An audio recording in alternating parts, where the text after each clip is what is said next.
Вот она, наша знаменитая красавица Ла-Конча, что переводится как ракушка. В планах на сегодня у нас подняться на самую вершину этой горы. Вон она. А уж получится у нас это или нет, поживем, увидим. Ну все, мы идем по маршруту. Оставили машину. И пока вот начало маршрута — это Оливковая роща. Весь маршрут 13 километров. 6,5 туда, до пункта назначения. Это вершина горы Ла-Конча. И обратно 6,5. Вокруг вот такие вот пейзажи. Со мной мои любимые мужчины. Здравствуйте! Добрый день. Здравствуйте, мордасти. Сегодня мы всей семьей. Это проходим Оливарес, Оливковая роща. Очень красивый лес. Птички поют. В голове у меня звучит песня Трофима. Так и хочется поставить музыкальную паузу. Там высоко над землею кружит стая, если смотреть наверх, кружится голова. И мне так легко, словно это я летаю, и рядом только небо синева.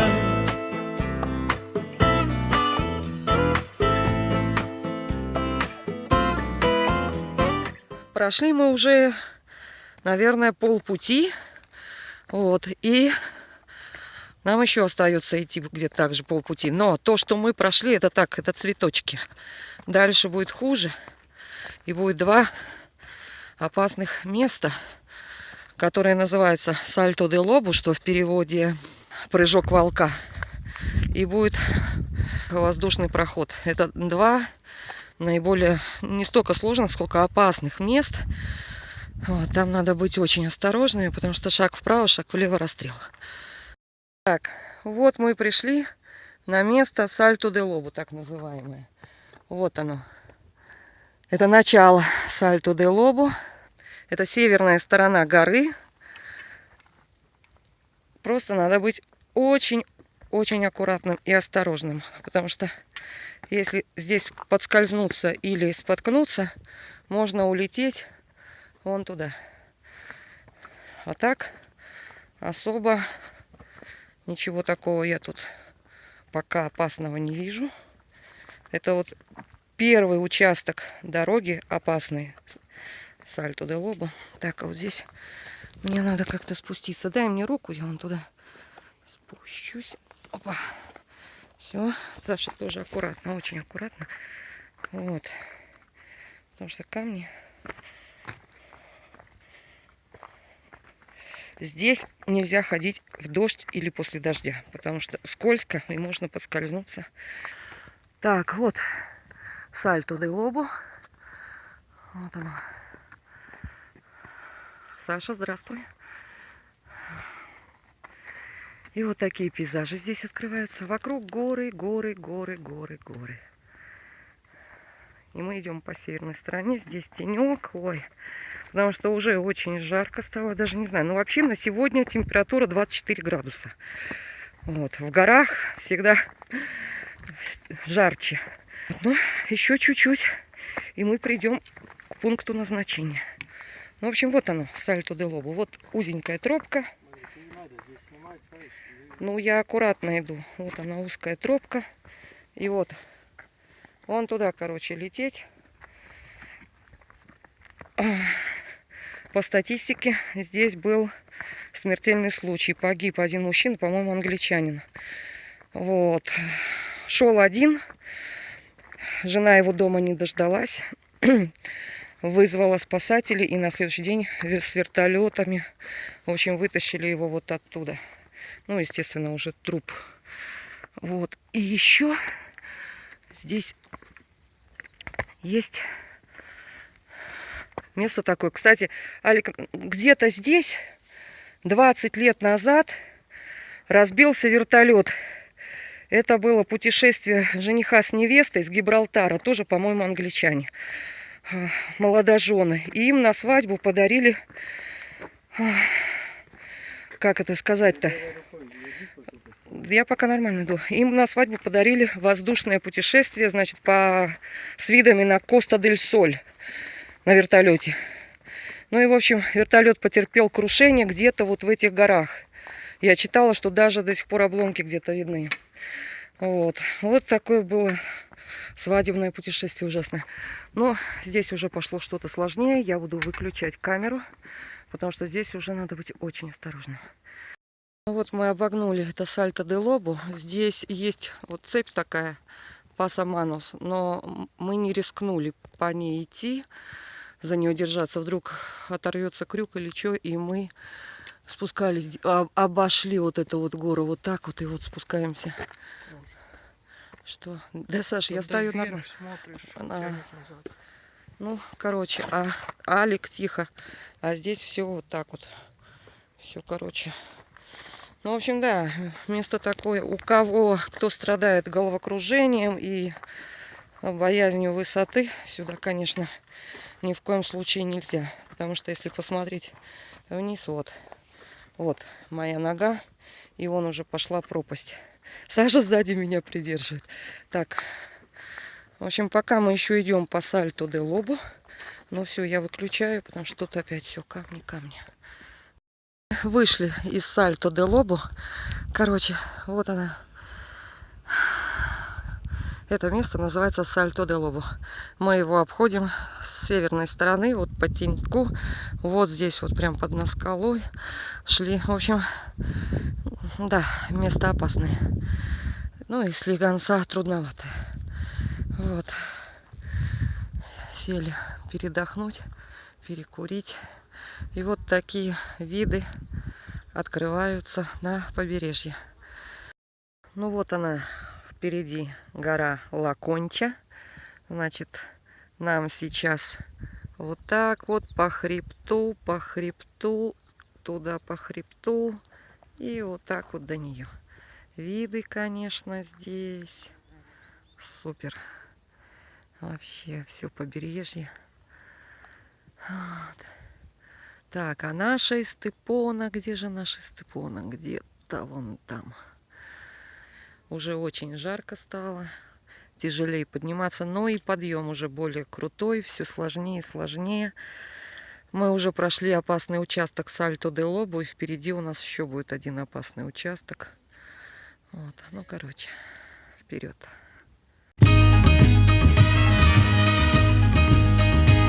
Я спросил тебя, зачем идете в гору вы? А ты к вершине шла, а ты рвалась в бой.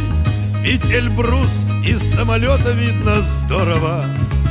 Рассмеялась ты и взяла с собой. И с тех пор ты стала близкая и ласковая. Альпинистка моя, скалолазка моя, первый раз меня из трещины вытаскивая. Улыбалась ты, скалолазка моя, а потом за эти проклятые трещины, когда ужин твой я нахваливал, получил я 2 короткие затрещины, но не обиделся, а приговаривал: ох, какая же ты близкая и ласковая, альпинистка моя, скалолазка моя, каждый раз меня по трещинам выискивая.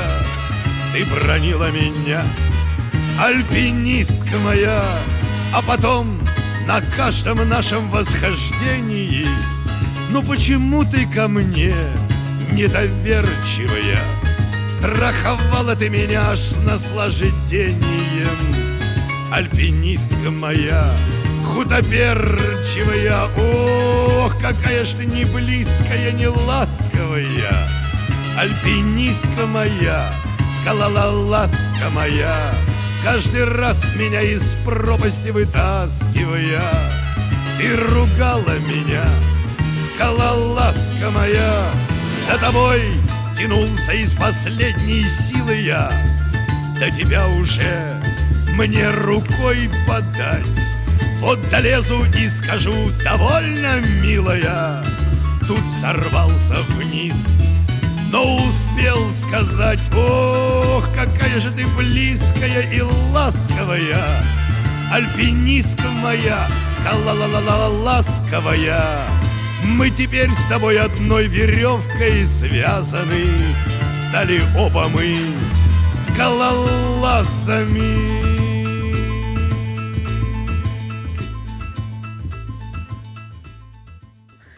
И вот так вот по гребню хребта,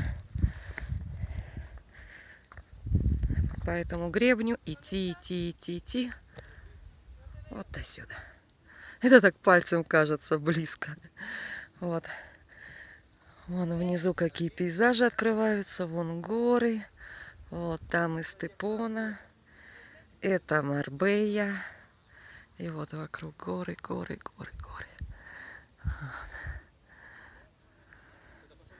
В общем, еще где-то полчаса ходьбы. Вот по такому хребту. Ну, понятное дело, идти и снимать я не буду. Опасно. В горах опасно подвернуть ногу, иначе отсюда не выберешься.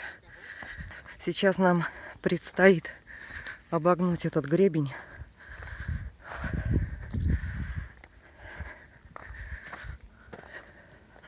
В общем, где-то, если мы шли всей дороги 4,5 часа в одну сторону, только первых 2 часа я могу сказать, что более-менее легкая дорога. Остальные 2 часа, последние, это очень сложно. В основном вот такие вот подъемы и опасности много. Ну вот мы пришли. Мы на самой вершине. На самой вершине. И здесь стоит вот такая вот лавочка. Да, надо написать, что здесь был я. Россия. Руссия. Так. Ну ладно, я пройдусь пока. Смотри, аккуратнее ходи, ходишь, чтобы понимать. В общем, виды, конечно, обалденные. Так. Да я здесь стою. Вот внизу какой вид на водохранилище Консепсьон. Все как на ладони. Вообще супер красиво.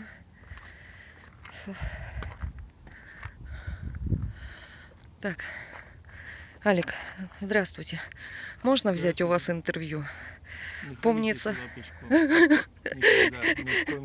помнится, последний раз вы давали мне интервью на пиках Европы с Астурии, когда поднимались в деревню Бульнес, и вы советовали друзьям, что лучше пешком туда не ходить, а пользоваться фуникулером. Но, к сожалению, сюда фуникулера нет. Сюда можно подняться только на своих двоих. Ваше мнение, пожалуйста, расскажите, как вам показался маршрут? Легкий, тяжелый, опасный? Очень легкий. Я шел и танцевал, и пел песни, рассказывал стихи, писал, какал по дороге. Все, что хочешь, можно делать. Очень легко. Пипец. В общем, что я вам скажу, ребята? Это очень тяжелая дорога. В суету городов и в потоке машин возвращаемся мы, просто некуда деться, и спускаемся вниз с покоренных вершин, оставляя в горах свое сердце. Так оставьте ненужные споры, я себе уже все доказал. Лучше гор могут быть только горы, на которых еще не бывал, на которых еще не бывал. кто захочет в беде оставаться один, кто захочет уйти, зову сердца не внемля, но спускаемся мы с покоренных вершин. Что же делать, и боги спускались на землю? Так оставьте ненужные споры, я себе уже все доказал. Лучше гор могут быть только горы, на которых еще не бывал, на которых еще не бывал. Сколько слов и надежд, сколько песен и тем, горы будят у нас и зовут нас остаться, но спускаемся мы, кто на год, кто совсем, потому что всегда мы должны возвращаться. Так оставьте ненужные споры, я себе уже все доказал. Лучше гор могут быть только горы, на которых никто не бывал, на которых никто не бывал.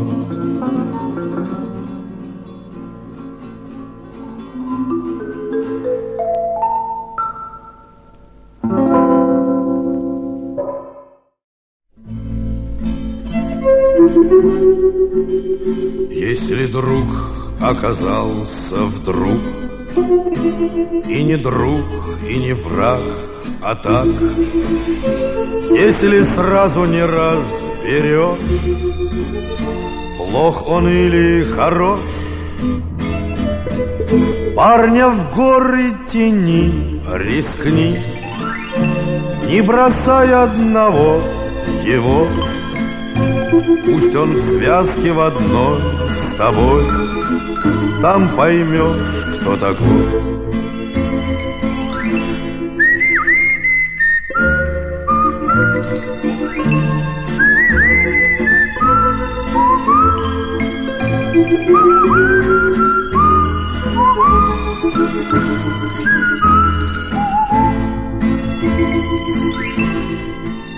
Если парень в горах не ах, если сразу раскис и вниз, шаг ступил на ледник и сник, оступился и в крик,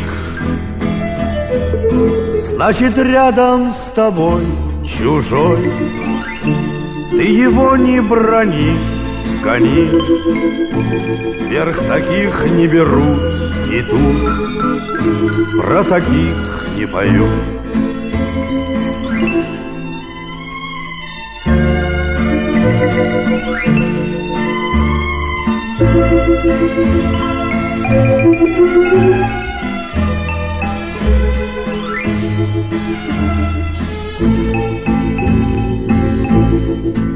Если ж он не скулил, не ныл, пусть он хмур был и зол, но шел, а когда ты упал со скал, он стонал, но держал.